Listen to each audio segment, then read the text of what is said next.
Neuroqueering podcast. I'm your host, Pasha Marlowe, with some super exciting news. I am bringing on a co-host, and not just any co-host, the only co-host that I'd ever want to co-host with. Sonny Jane Wise, lived experience educator, author, visionary, author of the upcoming book, We Are All Neurodiverse, coming out in November. And all the way from Australia. So, Sonny, just waking up as I am heading to bed. We are going to do this. Hi, Sonny. Hi. Thanks for having me. Absolutely. Here we go. Look at this, how excited we are that Sonny's going to co-host. I'm playing with all my buttons that I don't know how to play with. Yeah. Okay. So we are talking about everything under the sun. Neuroqueering is so expansive, and hopefully each time we record, we'll be talking about things that light us up and engage us, but probably also things that enrage us and make us feel a lot. So today, what were you hoping we'd start with, Sonny? Well, since for me it is the 1st of April, and for you it will be the 1st of April. I thought you're a visionary. I know, right? I can tell the future. I thought we could talk about like autism acceptance and awareness month, and maybe a little bit about neurodivergent pride and why we need a neurodivergent pride day. I thought this could be a very relevant and relatable conversation. I love that. So before I forget, when you say Neurodivergent Pride Day, is this the intersectionality of neurodiversity and queerness, or does pride not necessarily refer to queerness? Yeah, it's more about having pride and, celebrating our neurodivergent identity. Mm-hmm. I think pride is commonly associated with being queer or being non-binary or being trans, because we've come so far and we've learned to celebrate that identity, which is why pride is associated with that. But I think neurodivergent people deserve pride as well, because obviously there's nothing wrong with being neurodivergent. Right. I love that idea. And side note, I guess, yes, and I don't know any neurodivergent people who don't also identify somewhere along the not straight spectrum. So I'm just putting that as a side note. It's hard to separate the two for me, but I love the idea of a neurodivergent pride day. Yeah. No, the intersection is definitely there. Yeah. And as you and I were talking prior, like once you start queering and diverging from neuronormativity and unmasking your neurotype, undoubtedly you're also going to start to question and queer and diverge from other social norms such as heteronormativity or gender norms. So I think it's a really cool unmasking and revealing and healing process. Oh, no, absolutely. I think definitely diverging from neuronormativity can automatically mean that you diverge or defy, cis heteronormativity, like 100%. I think they are very entwined. Yeah, definitely. So what do you picture this neurodivergent pride day to look like? I can't wait to hear it. Colorful for sure. Oh, absolutely colorful. Well, it's going to be in June. I've come up with that much. So it's going to be in June. This is actually happening. Oh yeah. I'm not all talk. I'm also all walk. I thought it was just an idea. It is an idea, but it's an idea that's going to happen. June. All I've done is think about it so far. I haven't actually done anything yet, but it's going to happen. So June 2023, worldwide, not just in Australia, Yeah, no, absolutely. Because why shouldn't we have a Pride Day for neurodivergent people? Because at the end of the day, we have Neurodiversity Celebration Week, but let's be real, Neurodiversity Celebration Week is only for autism, ADHD, and learning disabilities. As we saw, we have like ADHD Awareness Month, we have Autism Awareness Month, but we need something for neurodivergent people. Like that includes all neurodivergences. We need a day that is for neurodivergent people. I Yeah. love it. I love it. Yes. And you often talk about the neurodivergent umbrella expanding far beyond neurotypes such as autism, ADHD. And remind me, do you include trauma under the neurodivergent umbrella? Yeah, Do you absolutely. Yeah. People Mhm. who have had trauma, like there are studies and research that show that their brains are wired differently. And regardless of how their brains are wired, people, who have experienced trauma, they now function differently. They move through the world differently because of that. And obviously, that's all that matters with being neurodivergent is the fact that you do diverge. It is the fact that you do function differently. Mhm. And obviously, like as someone who has gone through trauma sucks. But at the end of the day, it doesn't mean that I can't celebrate or be proud of who I am and how I do diverge from neuronormativity. There's nothing wrong with that. I mean, the reasoning Absolutely. might be a little bit shit, but it's good. How we got here is shit, but now that we're Yeah, here, we're going to celebrate it. And so exactly. this Pride Day, what do you picture it to look like?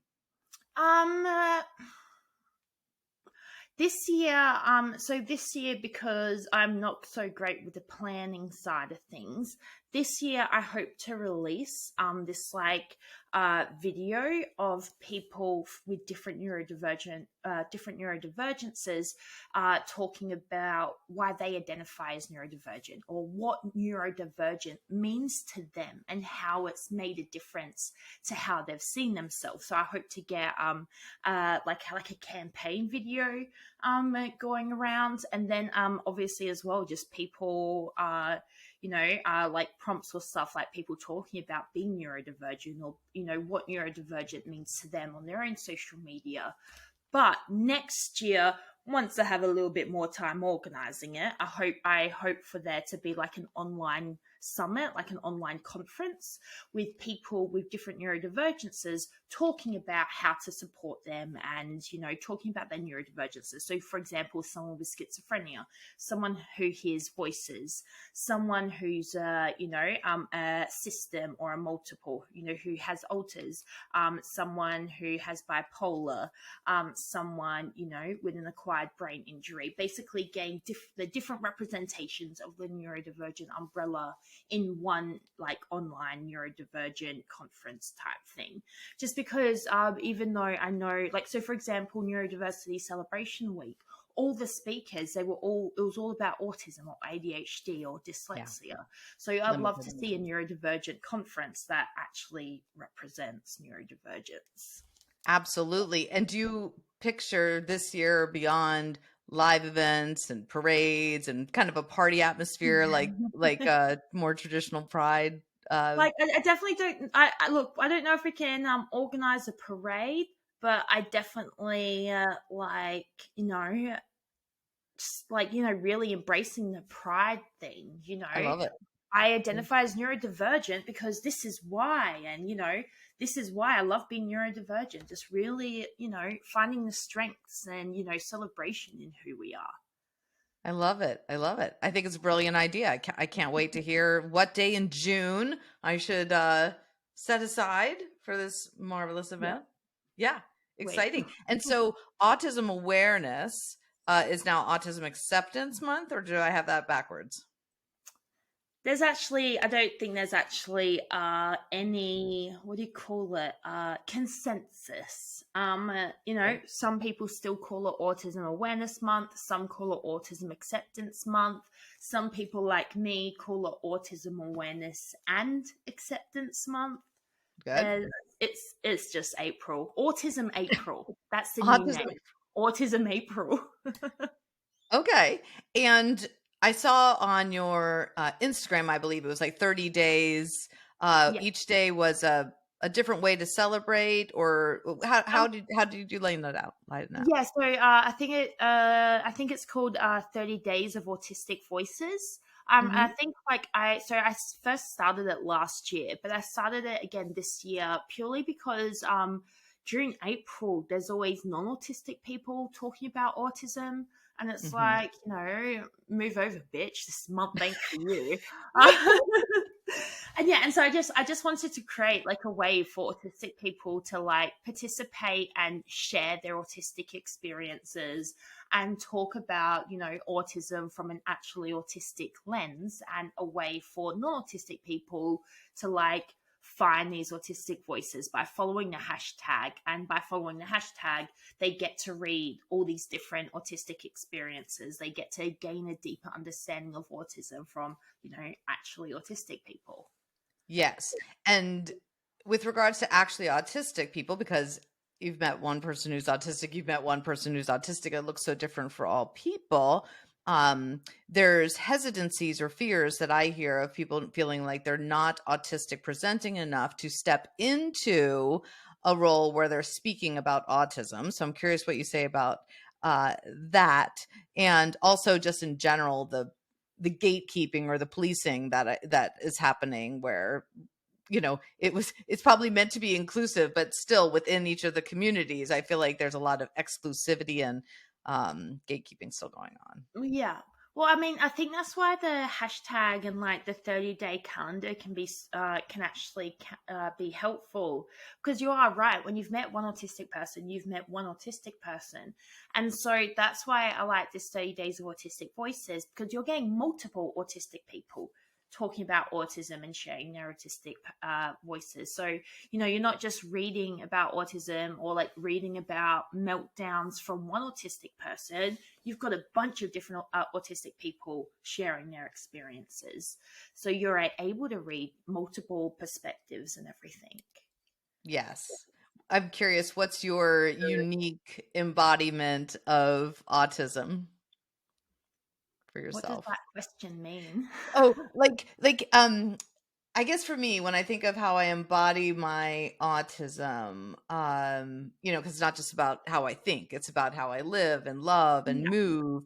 I am almost always aware, sometimes in a hypervigilant way, of just like stepping into a room and heightened to all the sensations in the room. So I'm often assume a dog would, but like sniffing things out and hearing things out and feeling things out, just kind of in every space I enter. And so that's just how I perceive myself, to be Yeah. like on hyper alert to all things sensory related. I was just curious how it shows up for you.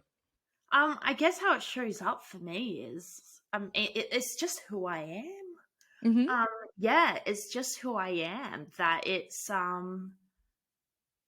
Yeah, no, that sums it up. It's just who I am.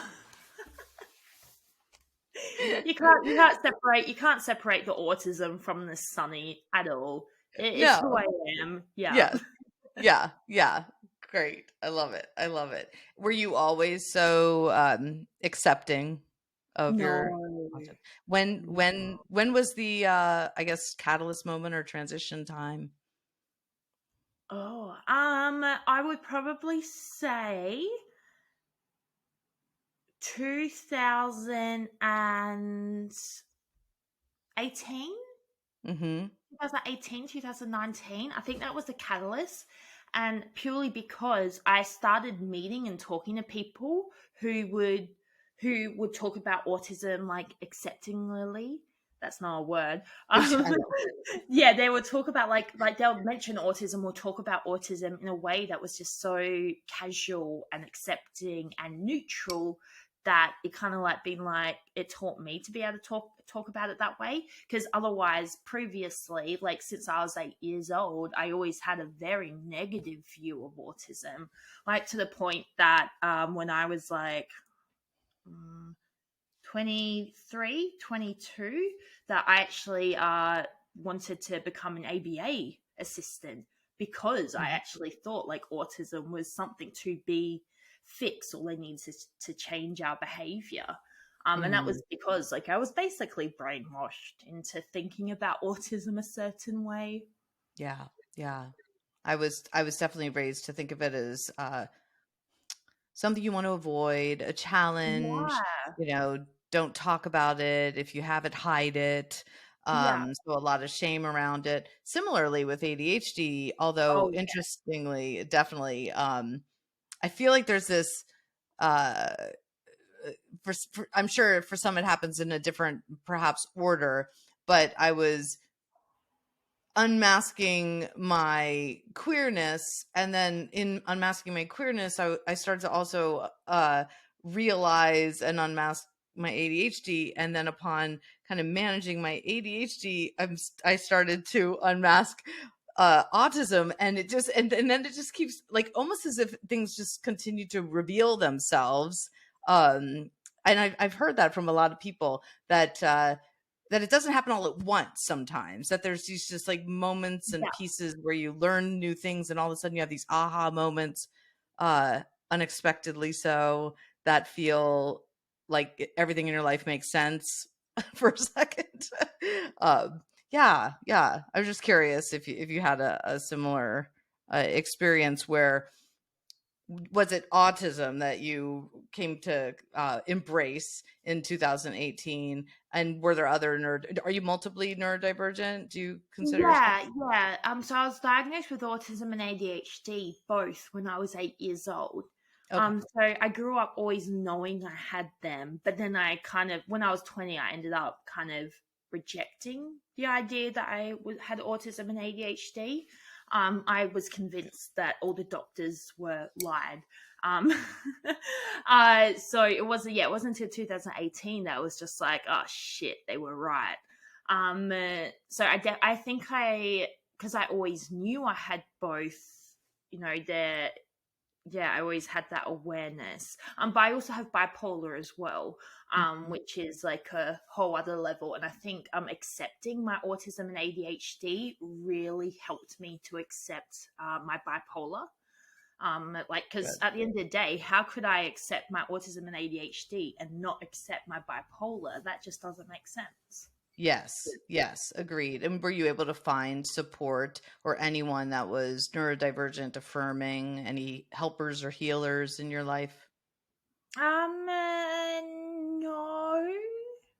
I wasn't really like, yeah, I was like, I did find a neurodivergent community. I definitely found, because I was actually training to be a counselor at the time, so I actually managed to join a couple of Facebook groups that were for counselors and therapists who were neurodiversity affirming.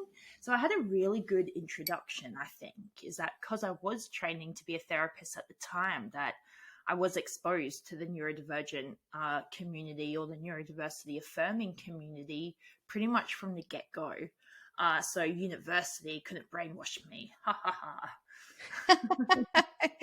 I'm so glad you had that experience, because I became a therapist now 30 years ago, when so Yeah. much more pathologizing was taking Yeah. place in all levels, but especially with neurodivergence. And so it was such a disservice to me and to my clients. Unfortunately, it didn't feel right intuitively. Something didn't feel right, so I left the profession and started to branch out into more like somatic healing and health and wellness and fitness and yoga, because I felt like there was a connection that they were missing in traditional therapy. That was just, there was Yeah. no body, there was just no mind, there was just, the past and our brains, and I just felt like it was limiting and restrictive.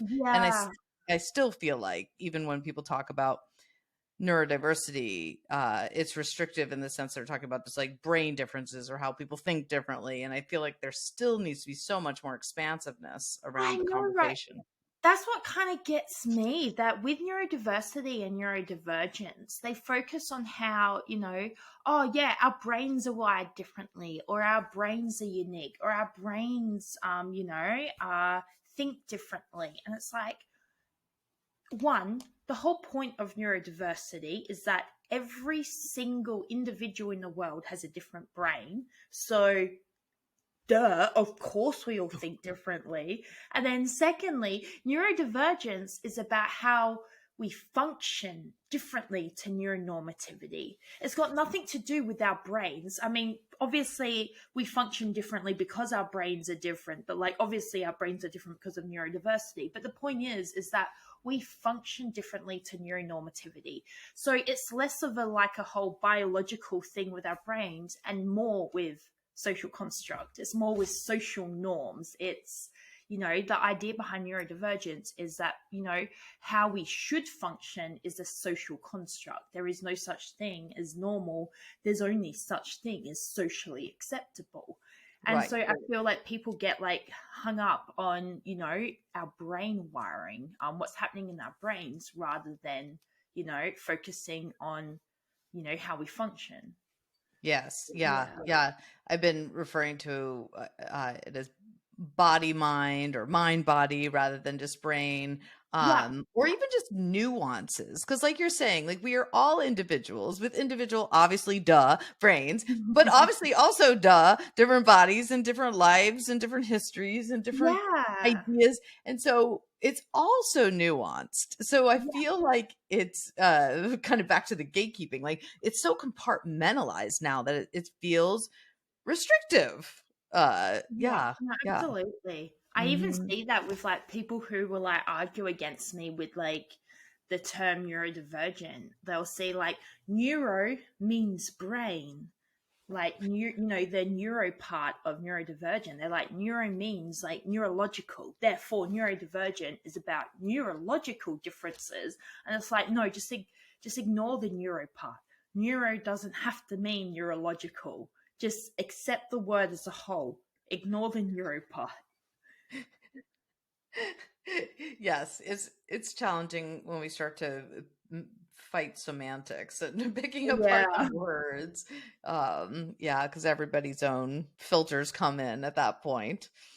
Well, as we look ahead to other weeks when we record and we share ideas, what maybe you don't get angry about things, so I shouldn't impose this, but because my question was going to be what angers you, like what just A drives lot. you bananas about this, um, and yeah, because for me it's really one, people using neurodiversity or neurodiverse instead of neurodivergent. That just like, but then also people who work with neurodivergent people who are not queer friendly or queer affirming. Because as I said in the beginning, I just think there's way too much intersectionality and overlap.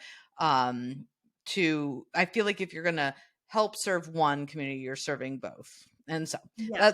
that's my, I guess, pet peeve. Is there what riles you up?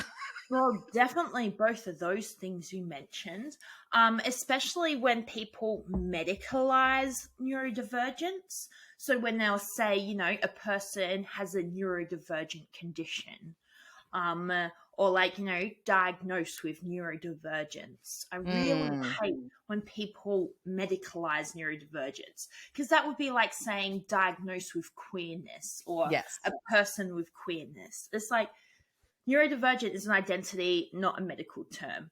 And something else you mentioned as well, absolutely. Like if someone works with neurodivergent people, they have to understand, they have to understand gender and sexuality and being queer. But I also think one, they need to understand ableism, and two, they have to be committed to anti-racism because at the end of the day, you cannot accept how someone diverges from neuronormativity if you cannot recognize that neuronormativity and all of these neuronormative norms and standards and expectations are rooted in capitalism and white supremacy, like hugely so. Like just 100% it is. And I don't think you can, give an individual that acceptance, or you can't help a individual challenge or reframe these neuronormative expectations or norms unless you can identify where these norms or expectations come from. Yeah. Clapping.